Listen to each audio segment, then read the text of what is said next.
Sa ating ebanghelyo, dinala kay Jesus ang isang lalaking bingi at halos hindi makapagsalita.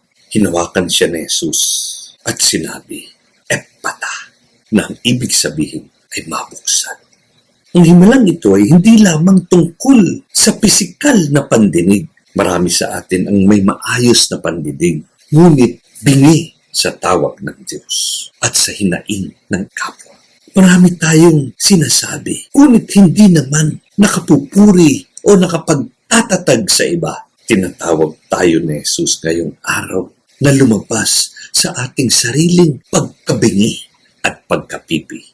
Ang pagpapagaling ni Jesus ay isang paanyaya. Nahayaan siyang buksan ang ating mga puso. Kapag binuksan ng Diyos ang ating pandinig, matututo tayong makinig ng may malasakit.